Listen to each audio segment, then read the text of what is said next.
what you see around you is just your past manifestations, and your present manifestations are coming.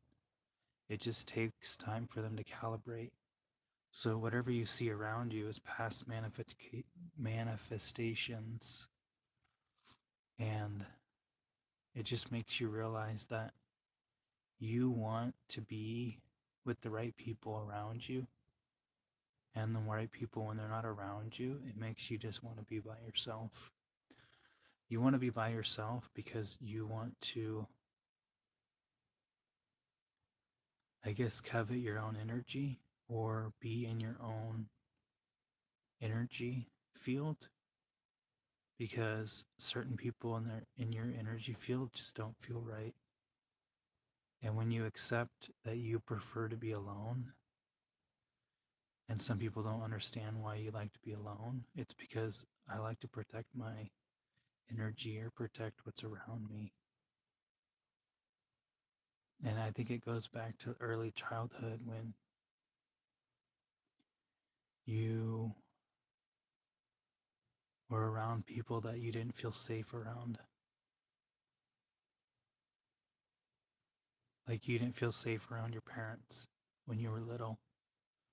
And then when you get older, you're like, okay, I don't feel safe around these people, but I'm with them, so I have to protect myself. And they're going to get me in trouble, and they're going to condemn me and shame me and guilt me because I think differently and I disagree with the way they were taught and the doctrine they were taught. Because a lot of the doctrine they were taught is just based on lies.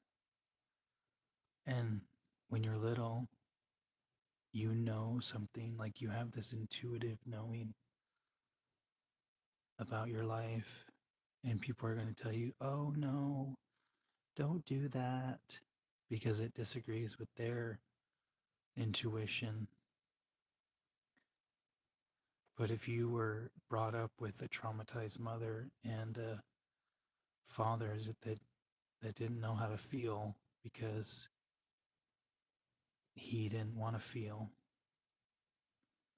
and he didn't want to deal with his trauma, and your mother didn't want to deal with her trauma, they just wanted to get angry and yell and throw things and scream because they thought that was productive, to scream at a little kid. It kind of shaped you into who you are today, because when you were little, you just wanted to feel fed, safe, and comfortable. But when you were little, you had none of those things. You got scraps of food, you got fake comfort,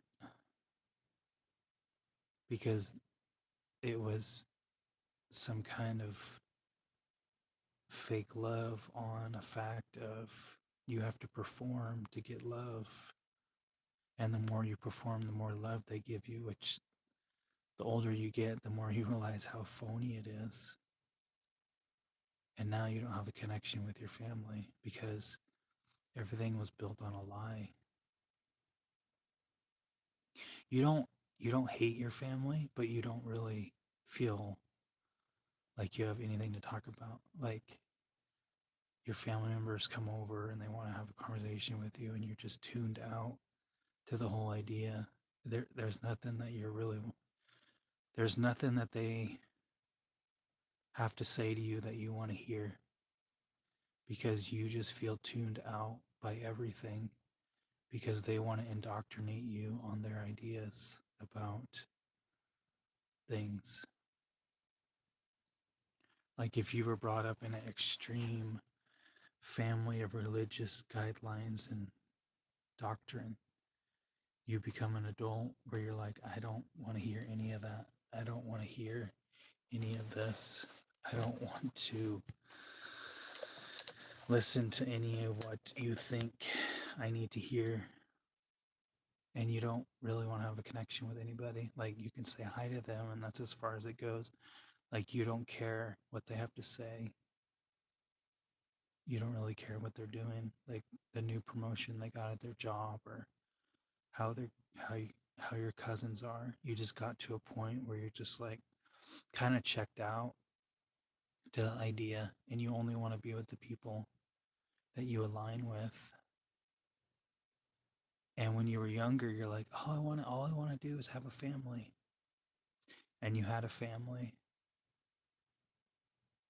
and you kind of gave it up because you're like, I don't like to argue with these people. I don't want to be with people that don't, like, I have to fight for your attention. I have to fight for your love.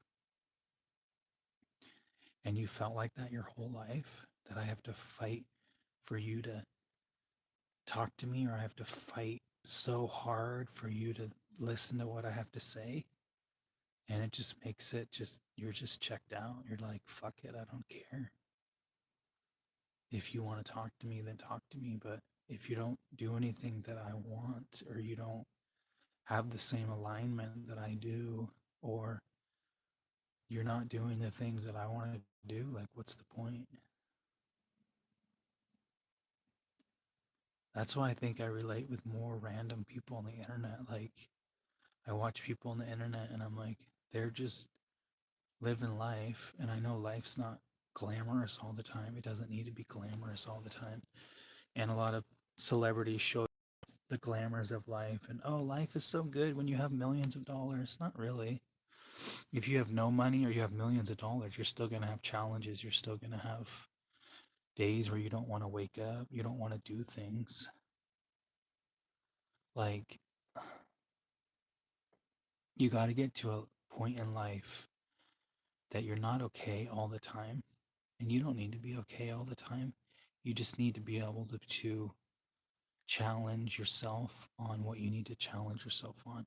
So if there's something that you want to do, like I want to be vulnerable, and I'm gonna get ridiculed for it, and people are gonna shame me and say things like, "Oh, you're stupid, and you're ugly, and you're fat, and you're ignorant, and you don't know this, and what are you talking about?" And all those things. You're gonna get all those things, but at some point, you're gonna get to a point where you were told that, you heard that so many times, like, you're fat, you're stupid, you're never going to amount to anything. You heard that so many times that you're like, whatever. That's your perception, or that's your pain venting. Your pain is venting out because you don't think you're capable of doing that. And that's okay for that person.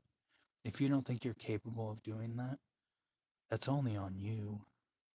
Like, you get to a point, whatever trauma or experience you went through as a kid, that you're just like, all I want to do is have humility and humbleness for other people. But when they start expecting things or having expectations on me, I kind of like step back.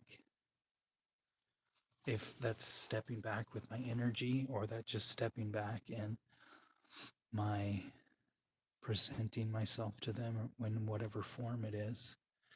And when you get to that point where you're like, okay, so the hardships that I went through, the abuse, the trauma, all that stuff, it matters, because some people need to hear that, okay, when I was a little kid, I was neglected and abused, yelled at, screamed at, thrown things at, all that stuff. That all happened. So now, when I have kids, I don't want to do anything to that. I don't want to physically harm somebody or say something that will harm them, because I got told things. I still get told things now,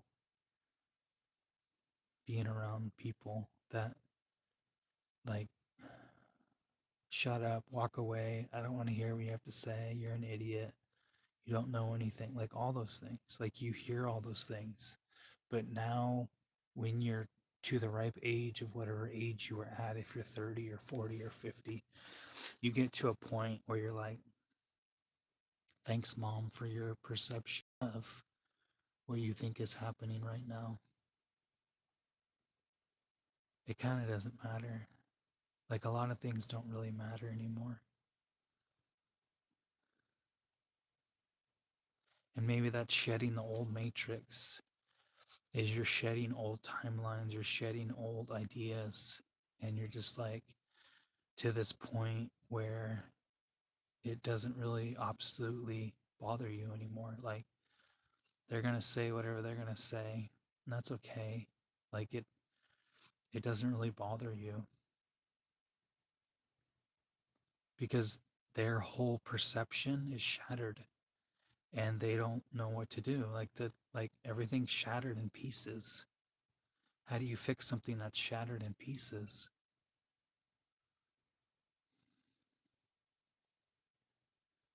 And some point, whenever that is, if that's today or tomorrow or next year, or next month or next week, it's all going to work out the way it needs to.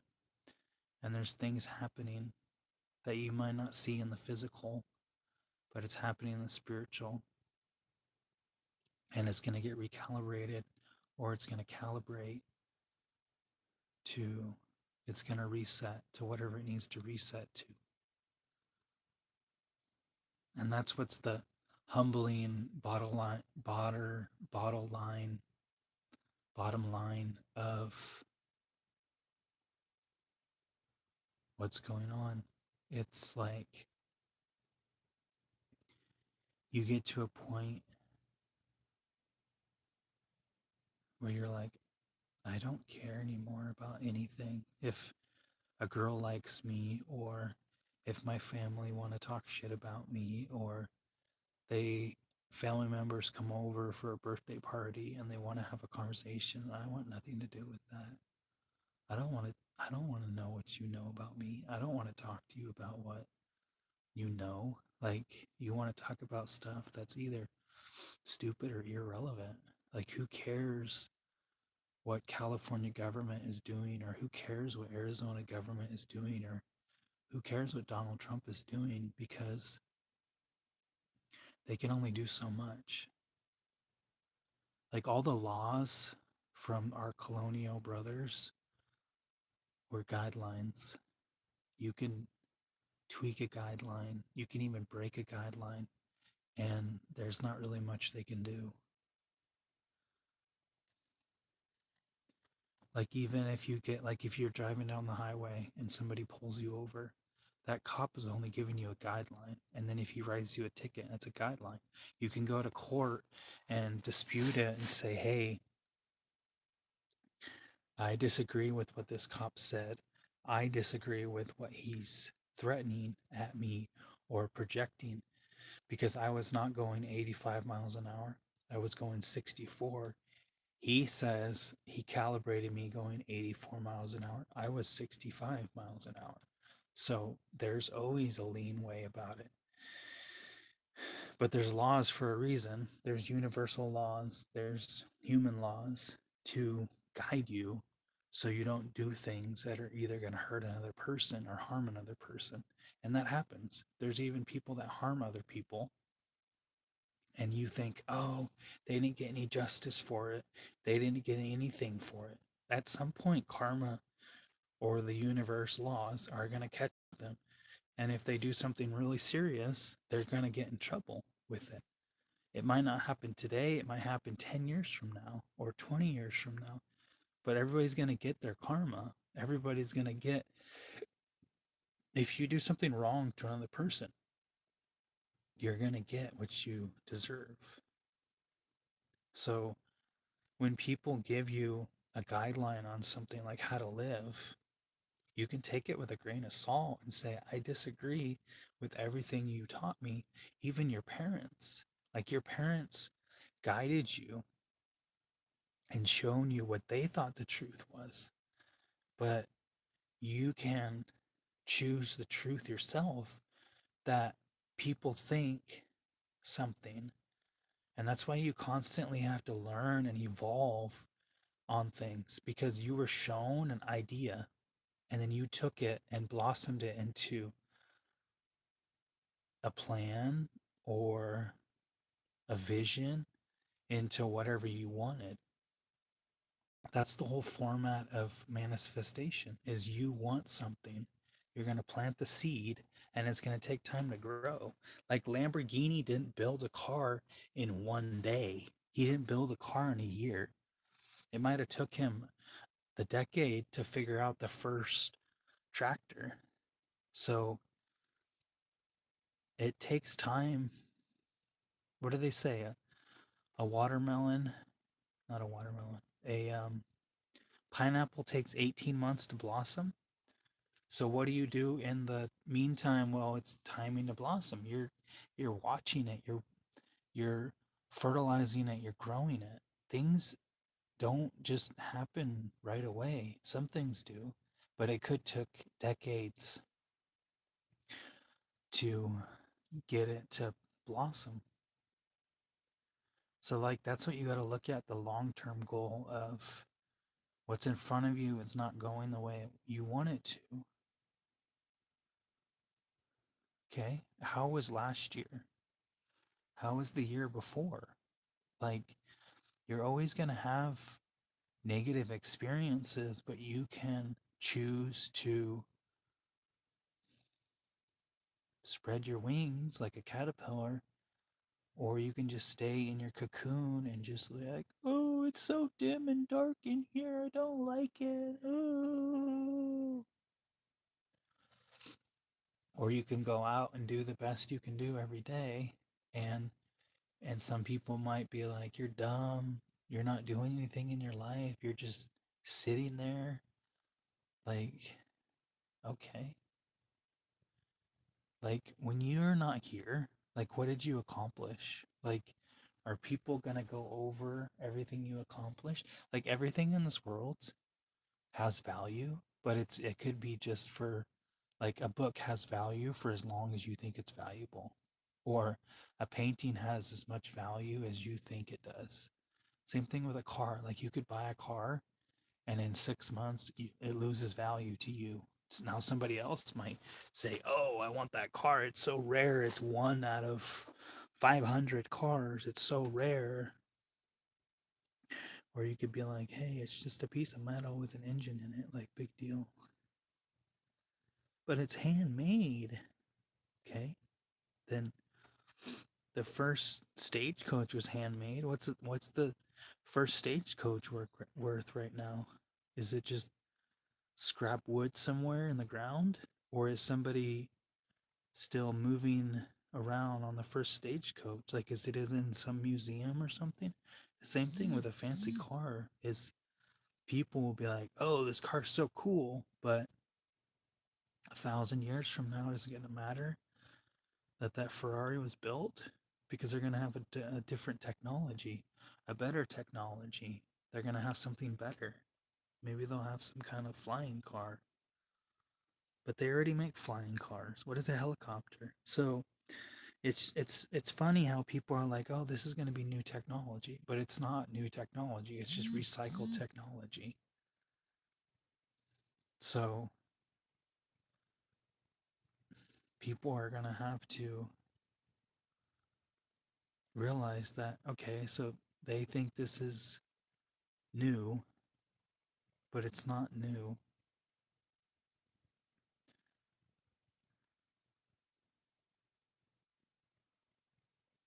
That's just what you need to think is when you're not around, are your kids going to live in your footsteps, or are they going to be independent and think in their own life on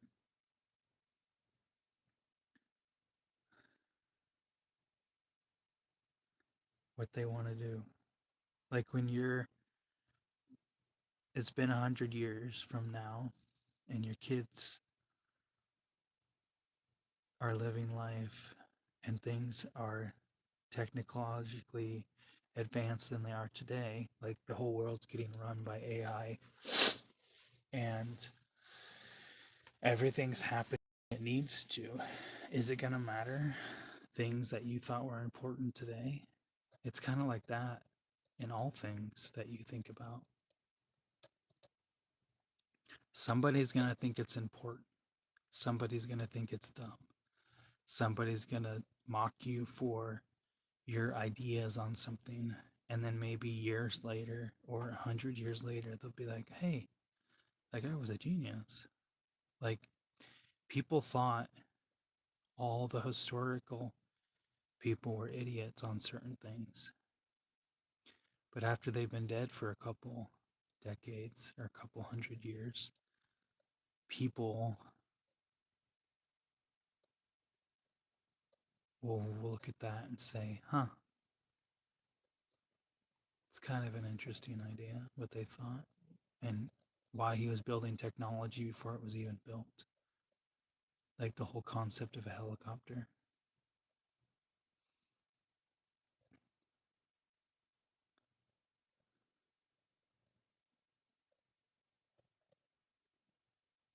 So this is not a new world that we live in. It's just your experiences are different than other people's.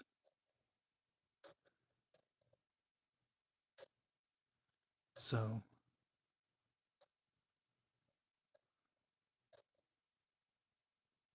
it's just funny how the more you realize what you're supposed to do in life, people are going to say stupid things about you or try to be the funniest comedian in whatever situation you're in. But if you're just like at peace with what's going around you, it doesn't really bother you. Because people either are jealous of who you are or they want to try to get a rise out of you for some reason because they think it's beneficial to them because they want something. But when you get to a point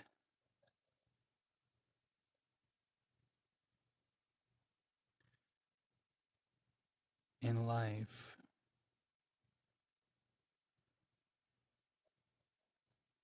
it really doesn't matter. It doesn't really matter what people think or what they say.